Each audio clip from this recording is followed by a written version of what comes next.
So we will characterize some of our characters, well, all of them, in to be or not to be. So first things first, let's see. We have Edward, 56, a young man, which obviously that's going to be odd because that wouldn't really be considered young in today. But in this society, everyone is given the opportunity to live forever. So, young Welling, let's say he is depressed. We can say he is solemn. But technically, we don't know if he's always this way. But for the sake of the story, and we know what happens, he's going to be solemn and depressed for the entire of the story until he's gone. So that's what we'll say. Also, impulsive. All right, because when we go down to the argument, well, here's him. We know he's a pessimist, cynical. Um, he's on Earth living, doing a job, but he doesn't want to be there. He's disgruntled, we could say.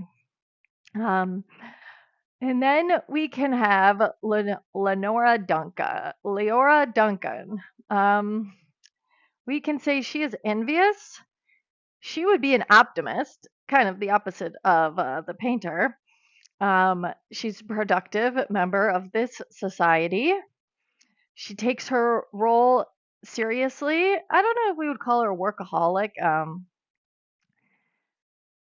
We can say she is dutiful, patriotic, because I mean, she's killing people for the sake of a better America. For Dr. Hitz, we're going to say arrogant, and he's going to be 7 foot tall.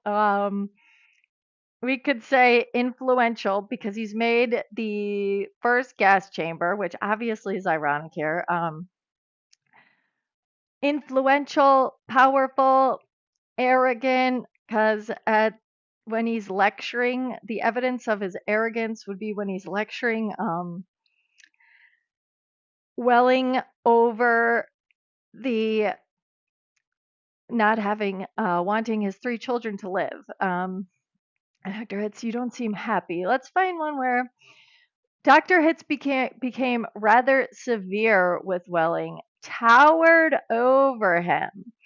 We could definitely use this part here to say his arrogance.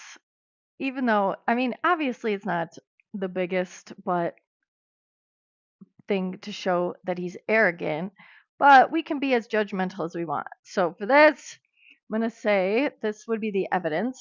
And I want to work the quote. So I could say, I want to work my quote into the context. So this would be like if I was using it as a sentence in a body paragraph. Dr. Hitz, oops, not Dr. Hitz, Hitz can be characterized as aggressively arrogant because he became rather severe with Welling, towered over him, which shows his tendency to intimidate others who do not support his population control policies. Well, technically, they're not his policies, but he definitely played a big role if he's the one that made the first gas chamber. And if I was going to envious, optimistic, let's see. I want this is when they're dead. I'll do so the painter.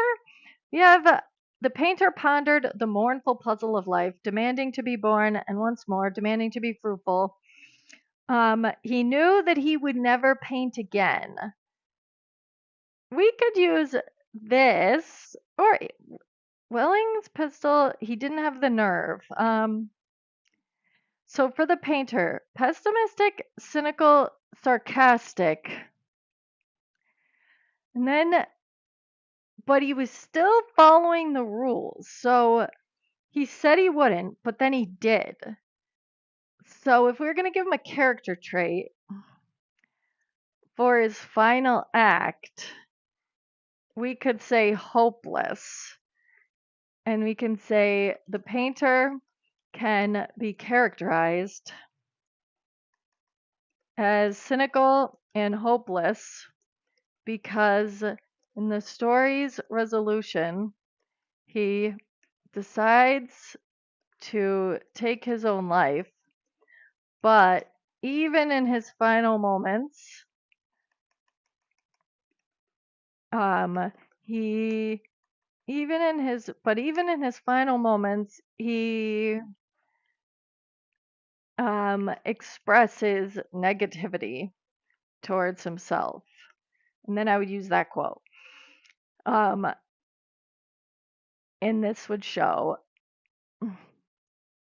here's our quote. And it was the page, I didn't put my other page. Oh man, page 7 here.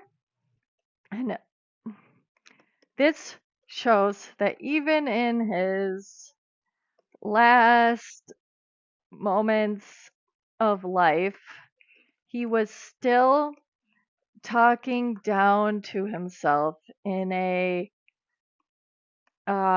pessimistic fashion, and that would just solidify his pessimism and cynics.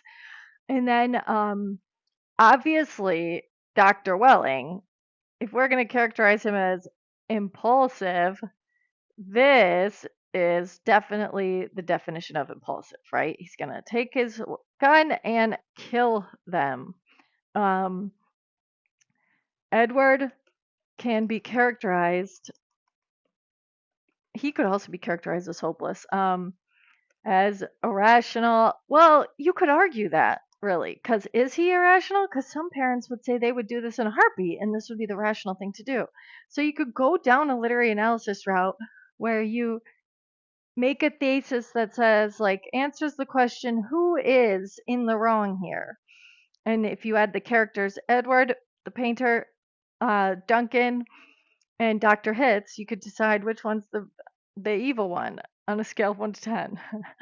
So we could say Edward can be characterized as depressed because he is pictured as a lump in his chair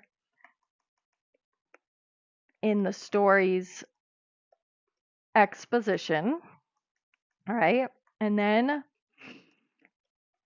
as the story goes on, Edward can be characterized as increasingly hostile and impulsive. This is most evident when he takes out a revolver and kills Dr. Hitz and Leora Duncan than himself. So, the example of characterization with textual evidence.